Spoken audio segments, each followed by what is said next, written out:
Hi ಎಲ್ರಿಗೂ ನಮಸ್ಕಾರ ಸ್ನೇಹಿತರೆ, ಯೂನಿವರ್ಸ್ ಲವ್ ಚಾನಲ್ಗೆ ನಿಮ್ಮೆಲ್ರಿಗೂ ಸ್ವಾಗತ. ನೀವೆಲ್ರಿಗೂ ಪ್ರತಿ ಸೀಸನ್ನಲ್ಲೂ ಒಂದೊಂದು ಜೋಡಿಯನ್ನು ನೋಡೇ ಇರ್ತೀರಾ. ಆ ಜೋಡಿಗಳು ಹೊರಗಡೆ ಬಂದ ಮೇಲೆ ಯಾವುದೇ ಕಾರಣಕ್ಕೂ ವರ್ಕ್ ಆಗೋದೇ ಇಲ್ಲ.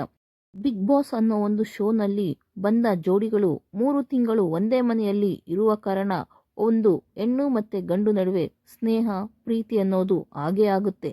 ಆದರೆ ಹೊರಗಡೆ ಬಂದ ಮೇಲೆ ಯಾವುದೇ ಕಾರಣಕ್ಕೂ ವರ್ಕ್ ಆಗೋದಿಲ್ಲ.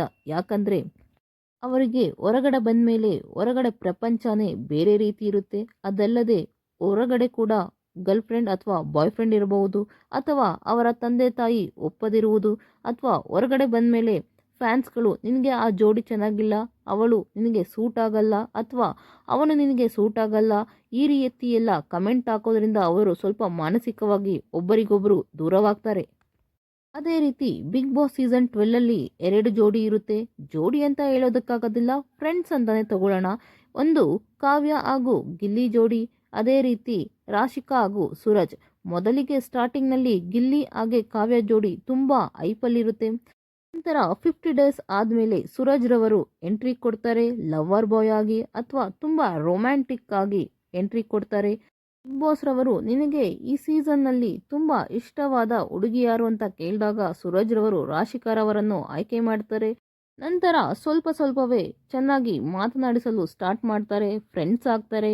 ನಂತರ ಇನ್ನೂ ಸ್ವಲ್ಪ ಸಲಿಗೆ ಹೆಚ್ಚಾಗಿ ಪ್ರೀತಿ ಕಡೆಗೆ ತಿರುಗುತ್ತೆ. ಅದೇ ರೀತಿ ಹೊರಗಡೆಯೂ ಕೂಡ ಸ್ವಲ್ಪ ಈ ಜೋಡಿ ಹಿಟ್ಟಾಗಲು ಸ್ಟಾರ್ಟ್ ಆಗುತ್ತೆ. ನಂತರ ಫ್ಯಾನ್ಸ್ಗಳು ಇವರಿಬ್ಬರಿಗೂ ಸುರಶಿ ಎಂಬ ಹ್ಯಾಶ್ಟ್ಯಾಗ್ ಕೊಟ್ಟು ಫ್ಯಾನ್ಸ್ ಪೇಜ್ಗಳು ಕೂಡ ಸ್ಟಾರ್ಟ್ ಆಗ್ತವೆ. ನಂತರ ಇವರಿಬ್ಬರ ಲವ್ ಸ್ಟಾರ್ಟ್ ಆದ ಮೇಲೆ ಸ್ವಲ್ಪ ಮಾತುಕತೆ ಎಲ್ಲ ಸ್ವಲ್ಪ ಹೆಚ್ಚಾಗಿ ಟಚಸ್ ಅವೆಲ್ಲ ಸ್ವಲ್ಪ ಜಾಸ್ತಿನೇ ಆಗುತ್ತೆ. ಇದರ ಬಗ್ಗೆ ನಮ್ಮ ಜನಗಳು ಹೊರಗಡೆ ಅಸಮಾಧಾನ ಕೂಡ ವ್ಯಕ್ತಪಡಿಸ್ತಾರೆ. ನಂತರ ಸುದೀಪ್ ಸರ್ ಕೂಡ ನಿಮ್ಮಿಬ್ಬರ ಸಲಿಗೆ ಅಷ್ಟು ಚೆಂದ ಅಲ್ಲ, ನೀವು ಎಷ್ಟು ಲಿಮಿಟಲ್ಲಿ ಇರಬೇಕೋ ಅಷ್ಟರಲ್ಲಿ ಇರಿ ಅಂತ ಪದೇ ಪದೇ ವಾರ್ನಿಂಗ್ ಕೊಡ್ತಾನೆ ಬರ್ತಾರೆ. ನೀವು ಆಟದ ಕಡೆ ಗಮನ ಕೊಡಬೇಕು. ಅಂದರೆ ರಾಶಿಕಾ ಅವರು ಸೂರಜ್ ಬಂದ ಮೇಲೆ ಸೂರಜರನ್ನು ಬಿಟ್ಟು ಜಾಸ್ತಿ ಜನದ ಜೊತೆ ಸೇರಲು ಪ್ರಯತ್ನವೇ ಪಡುವುದಿಲ್ಲ. ಅದೇ ಥರ ಗೇಮ್ ಬಿಟ್ಟು ಬೇರೆ ಯಾವುದೇ ಕಡೆ ಕೂಡ ಕಾಣಿಸಿಕೊಳ್ಳುತ್ತಿರಲಿಲ್ಲ. ಇದಕ್ಕಾಗಿಯೇ ಸುದೀಪ್ ಸರ್ ಪದೇ ಪದೇ ವಾರ್ನಿಂಗ್ ಕೊಡ್ತಾನೆ ಇದ್ದರು. ಅದೇ ರೀತಿ ಸೂರಜ್ಗೂ ಕೂಡ ಇದರಿಂದ ನಿನ್ನ ಆಟವೇ ಹಾಳಾಗುತ್ತಿದೆ ಅಂತ ಕೂಡ ಹೇಳ್ತಾ ಇದ್ರು. ಅದೇ ರೀತಿ ರಾಶಿಕಾ ಅವರು ಸೂರಜ್ ಬರುವ ಮುಂಚೆನೇ ಅಭಿಷೇಕ್ ರವರ ಜೊತೆ ತುಂಬ ಸಲುಗೆಯಿಂದ ಇದ್ದರು. ಅದು ಫ್ರೆಂಡ್ಶಿಪ್ ಅಂತಲೇ ಹೇಳ್ಬೋದು. ಆದರೆ ಆ ಸಲುಗೆ ನೋಡಿ ಅಲ್ಲೂ ಕೂಡ ಅಭಿಷಿ ಎನ್ನೋ ಒಂದು ಹ್ಯಾಶ್ಟ್ಯಾಗ್ಗಳು ಸ್ಟಾರ್ಟ್ ಆಗಿದ್ವು ಹೊರಗಡೆ.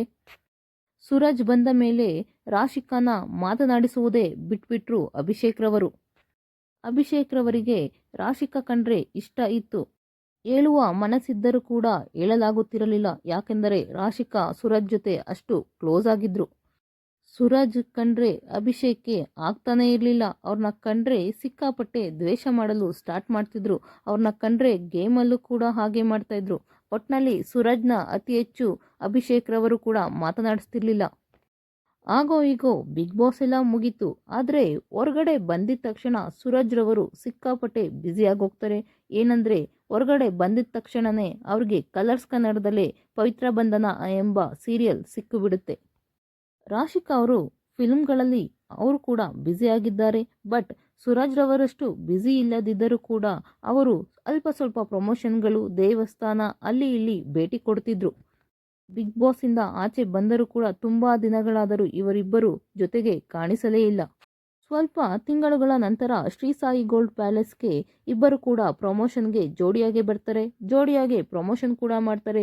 ಅಲ್ಲಿ ರಾಶಿಕಾ ಅವರು ನಿನಗೆ ನಾನು ಚಿನ್ನದ ಸರವನ್ನು ಕೊಡಿಸ್ತೀನಿ ಅಂತ ಒಂದು ರೀತಿಯಲ್ಲಿ ಅದು ಪ್ರಮೋಷನ್ ಆಗಿರುತ್ತೆ. ಯಾವುದೇ ಚಿನ್ನದ ಸರವನ್ನು ಅವರು ಅವರಿಗೆ ಕೊಡಿಸಿಲ್ಲ.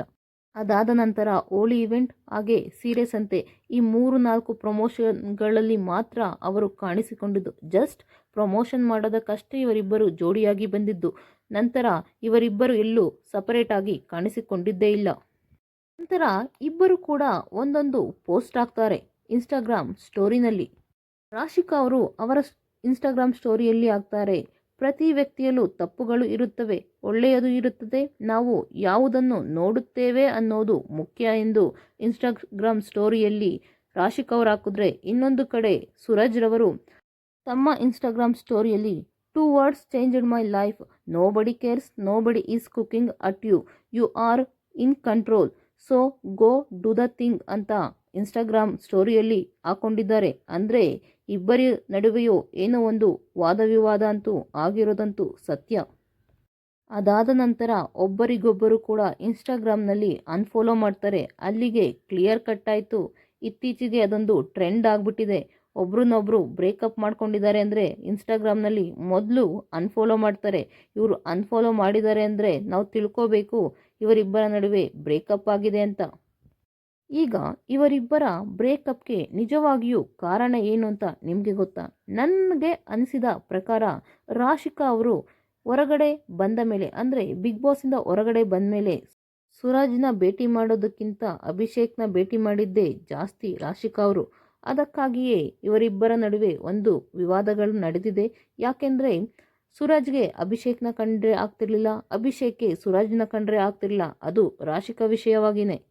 ಇತ್ತೀಚೆಗೆ ರಾಶಿಕಾ ಅವರು ಅಭಿಷೇಕ್ ಜೊತೆ ಕ್ಲಬ್ಬಲ್ಲಿರ್ಬೋದು ಅಥವಾ ಈವೆಂಟ್ಗಳಲ್ಲಿರ್ಬೋದು ಅಥವಾ ಅವರಿಬ್ಬರು ಜಾಸ್ತಿ ಭೇಟಿ ಮಾಡೋದಿರ್ಬೋದು. ಈಗ ಅದಲ್ಲದೆ ರಾಶಿಕಾ ಅವರು ಕೂಡ ಯೂಟ್ಯೂಬ್ ಚಾನಲ್ ಓಪನ್ ಮಾಡಿದ್ದಾರೆ. ಅದೇ ರೀತಿ ಸುರಾಜ್ ರವರು ಕೂಡ ಯೂಟ್ಯೂಬ್ ಚಾನಲ್ ಓಪನ್ ಮಾಡಿದ್ದಾರೆ. ಅದಕ್ಕಾಗಿಯೇ ಅಭಿಷೇಕ್ಗೋಸ್ಕರನೇ ಇಲ್ಲಿ ಇವರಿಬ್ಬರ ನಡುವೆ ಜಗಳ ಆಗಿರ್ಬೋದು. ಅದಲ್ಲದೆ ಈಗ ಸುರಾಜ್ ರವರು ಕೂಡ ಒಂದು ಸೀರಿಯಲ್ ಮಾಡ್ತಿದ್ದಾರೆ. ಅವರ ಬಗ್ಗೆ ಇವರಿಗೂ ಕೂಡ ಸ್ವಲ್ಪ ಅಸಮಾಧಾನ ಇರ್ಬೋದು. ಅದರಂತೆಯೇ ರಾಶಿಕಾ ಅವರು ಕೂಡ ಇತ್ತೀಚೆಗೆ ಅಭಿಷೇಕ್ ಜೊತೆ ಜಾಸ್ತಿ ಟೈಮ್ ಸ್ಪೆಂಡ್ ಮಾಡ್ತಿರೋ ಕಾರಣ ಈ ಕಡೆ ಸುರಾಜ್ ರವರಿಗೂ ಕೂಡ ರಾಶಿಕಾ ಅವರ ಬಗ್ಗೆ ಅಸಮಾಧಾನ ಆಗಿದೆ ಅಂತಲೇ ಹೇಳಬಹುದು.